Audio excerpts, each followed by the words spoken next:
Thank you for listening to Comics for Fun and Profit. This is Kyle and Drew, and we are bringing you yet another movie review that you didn't ask for from Comics for Fun and Profit.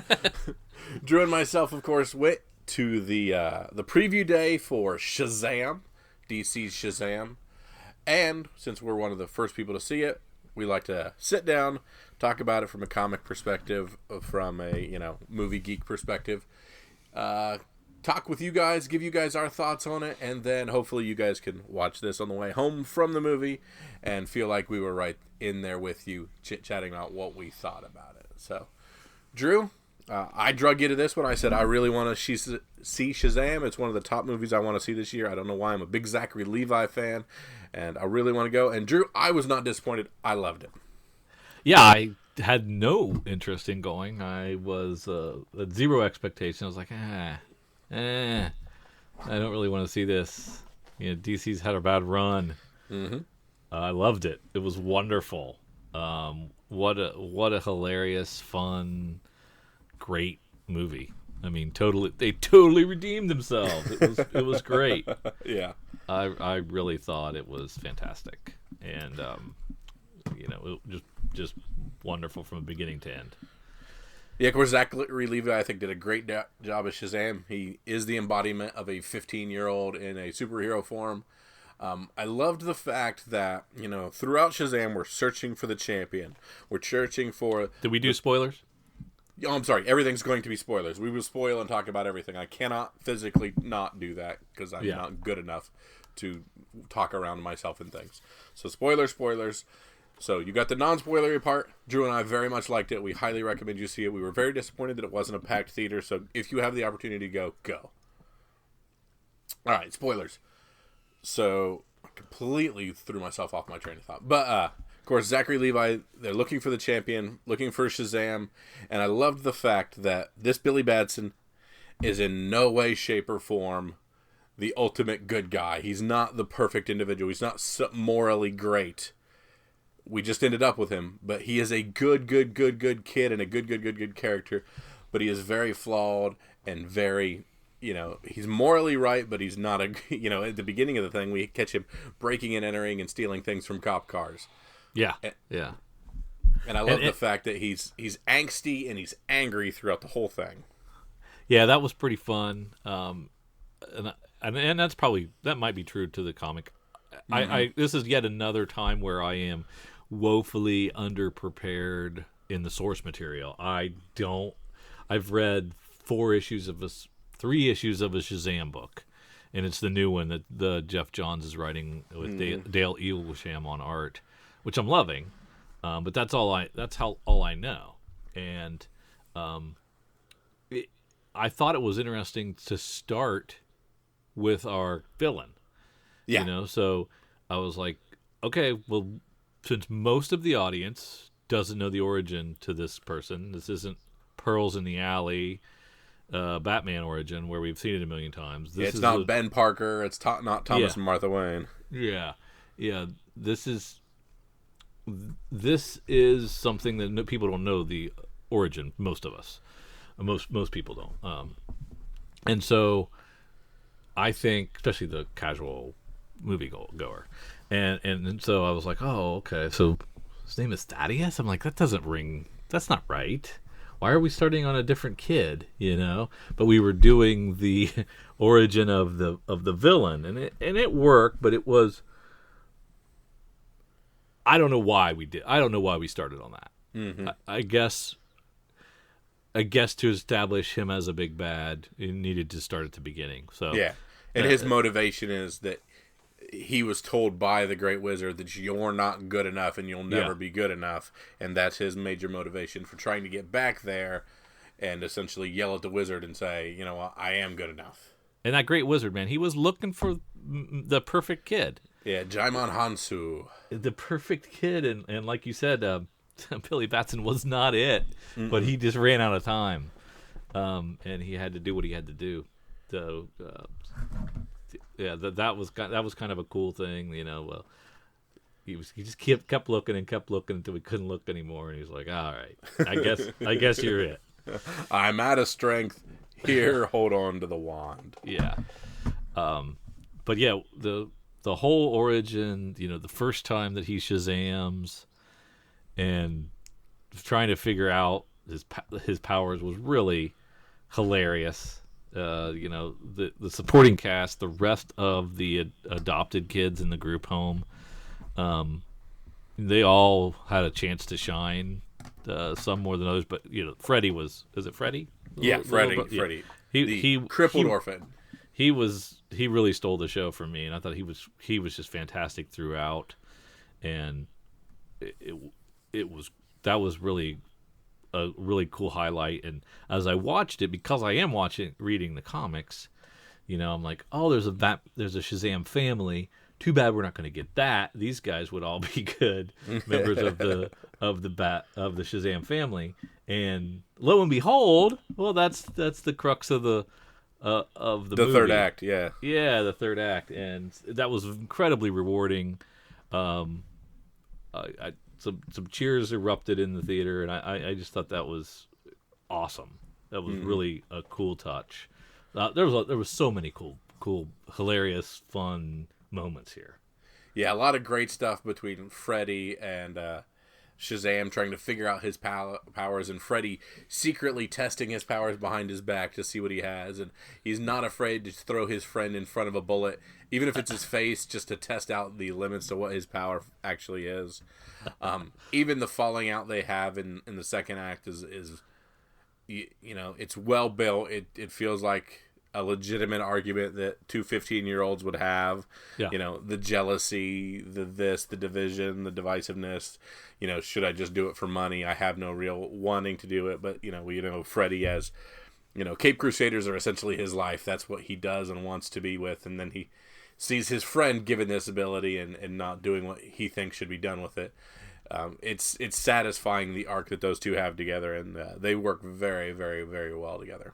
Yeah, too much time in a strip club. Yeah. Some would say just enough time at a strip club. Yeah, it was cool because the evolution of discovering the powers and kind of doing like a little busking on the, for money. Yeah. Using his powers. That was pretty amazing.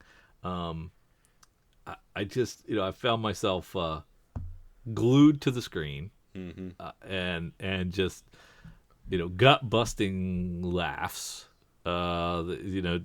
just hilarity, and that was really good. And the guy from the Jaguar commercials was a really good villain. Yeah, Mark Strong. Is that his name? Dr. Savannah. Yeah, he was a pretty good villain. Him and the 7 Deadly Sins. We had bantied back and forth about whether I was going to take my 8-year-old to this, but those 7 Deadly Sins are some scary looking bad guys. Yeah. So I'm kind of glad I didn't, because I think they would have scared the bejesus out of him, possibly. I think if they had removed the 7 Deadly Sins or minimized them,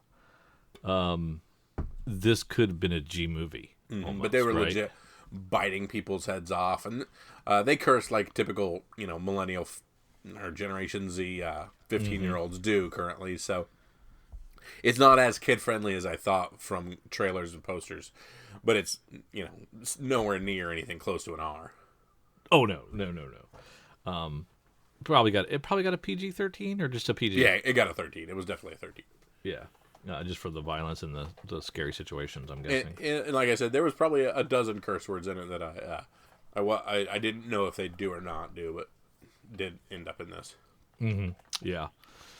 Did you have any nitpicks with it at all? Not really. I really enjoyed it. I did too. Yeah, they did exactly what I would have done if I was 15 with superpowers. So, everything flowed well, made sense to me. I guess it was a little slow in the second act, but I didn't really even feel that way. I kind of was just along for the ride with him. Someone said, well, how long was the movie? I had no idea how long the movie was. It didn't feel like too long. I said, I think it was just a little over 2 hours. It was 2 hours and 12 minutes, and it didn't feel too long, and I'm glad they didn't go any shorter on it, because I really liked it. Yeah, I mean, they said they started with the villain, but that was a quick couple of minutes, really. Mm-hmm. They got through that pretty quickly, and then went right into Billy Batson's origin, of him looking for his mom. Yeah, and they made his mom a complete douche, and I was very impressed that they stuck with that. They just made his mom an awful person. Yeah, and I guess that's what he needed to find out what really family is. Yeah, and that helped him do what he needed to do with the Shazam family. That was because he was losing this battle pretty poorly, pretty badly. Oh, yeah. Up until he had the epiphany of transferring his power to the Shazam family, to the rest of his foster brothers and sisters. Mm-hmm. And that was cool to see the cameo. Who did we get? Was it Adrian Brody? No, what's his name? Adam Brody. Adam Brody. As a super buff Freddy, and some of the other characters, they transformed well and were able to still maintain their age, and that was pretty cool.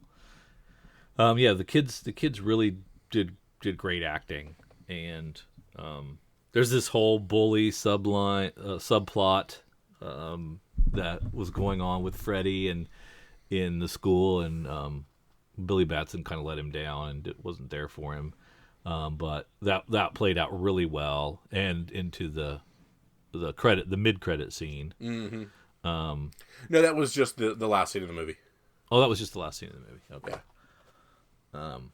And then so that one worked out really well, and just I'm excited for a sequel. I hope there's a sequel. There should be. Mm-hmm. I'm assuming it's going to do okay in the box office, but it was well done enough to just to see what's next. Yeah, and we got a neat little cameo appearance in that very last scene of Superman from the neck down. So that hopefully is some foreshadowing for a Justice League tie-in, which is nice. Shazam is the realm of magic, and magic always scares me. Even Marvel, I was very at a distance with Doctor Strange and how that kind of stuff's going to work into it. I'm not a big cosmic guy. I like kind of more earthbound stuff. But even in this DC world where we're in a world of magic now and superheroes, I think it fit really well. I think he's a great superhero. This ranks up there as one of my favorite DC movies. Yeah, I was trying to think if there was anything I liked as much on the DC side, and I think this had a much better pace than Wonder Woman. Mm-hmm. So I would rank it above Wonder Woman, which was one of my recent favorites. So I got to go back into like one of the Bat trilogies or something. Yeah. I put it up there with Dark Knight as Dark Knight has been my number one, and this is right there with it. The Heath Ledger one. Yeah, that was a good one. I haven't watched it again though to see if it holds up, but I guess I haven't watched this one again to see if it holds up. But I think this goes right up there with those, and if not for Black Panther and Avengers, could be one of the better comic book movies of recent times, really. Yeah, absolutely. And our mid-credit scene at the very end, we get Mr. Mind, Drew. We get Mr. Mind, who is that little caterpillar. Yeah, I had no idea who that was, what that was about. I was lost completely. He is a worm that, let me see, where is this at? I'm looking some of this stuff.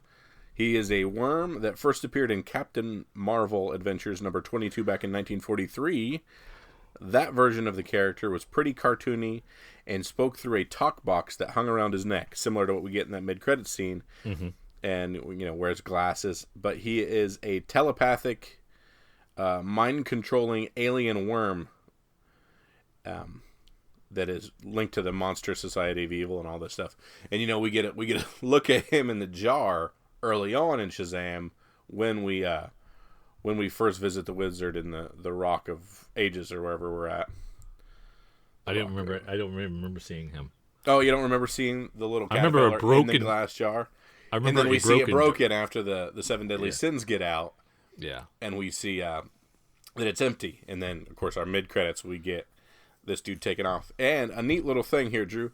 One of Mr. Mind's biggest moments came in the series 52, which you and I reference a ton. Oh, The 52 issue series right before the new 52 hit, which ran between 2006 and 2007, where the villainous creature evolves into a monstrous hyperfly that fed on time itself, rather than its usual diet of brainwaves.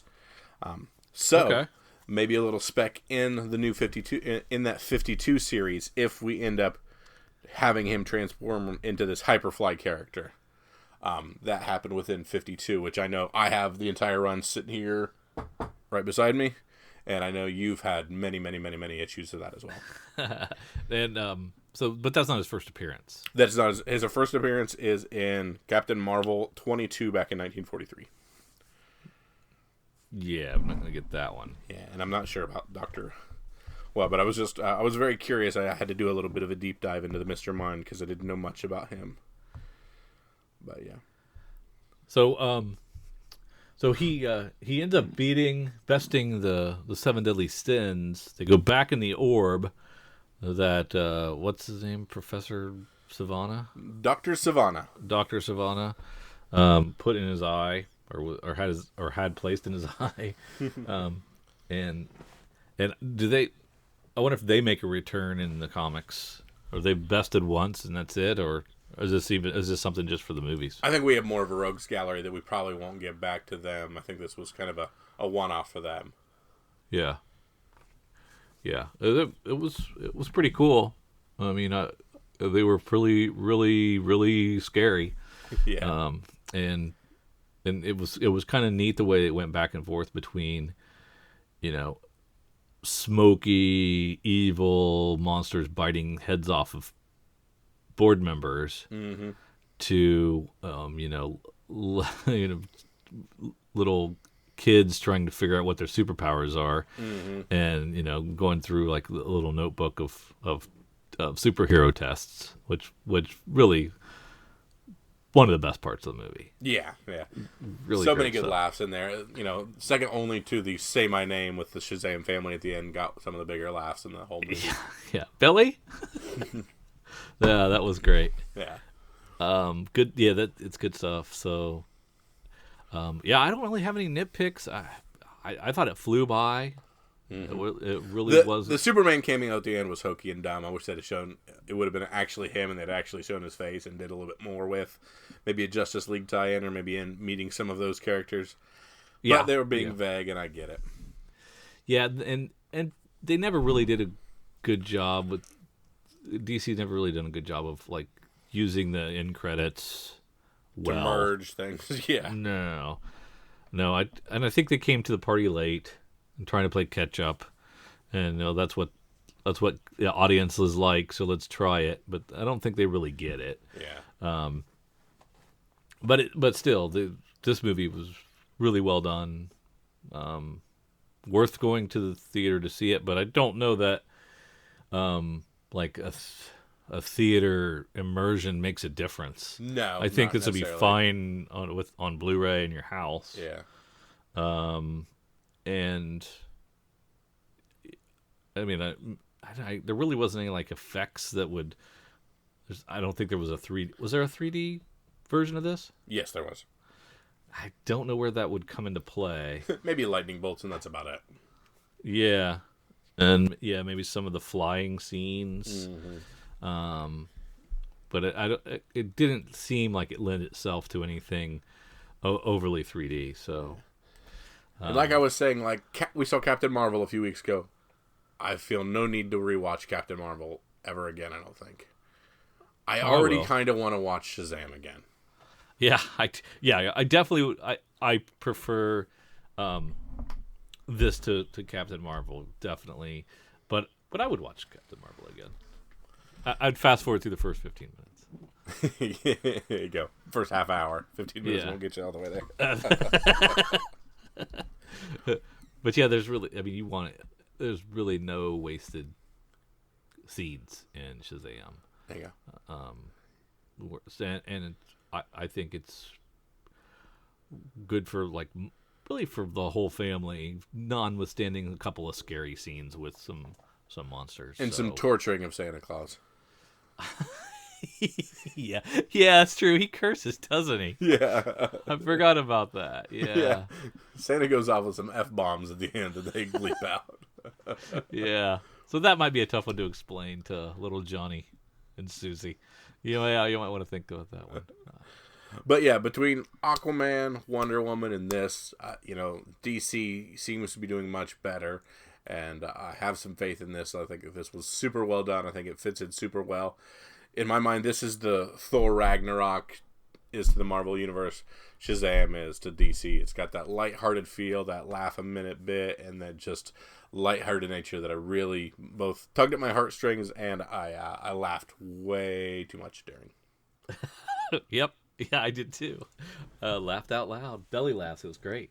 Yep, good stuff. So, if you guys like us watching movies ahead of time and throwing out these little short podcasts just to kind of give our thoughts and hopefully enjoy a little bit of conversation back and forth with our listeners over some of these movies we enjoy.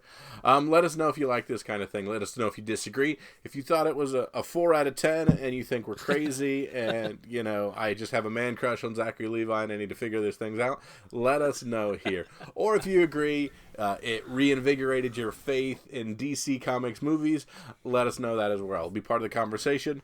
Toss us a line and, just let us know what your guys think. Please go see it. Hopefully, well, if you're listening to this, you've already seen it, but man, I was disappointed that there weren't a lot of people in the theater when we saw it for that preview. True. It wasn't packed house. Not at all. So, for Drew and for myself, see ya.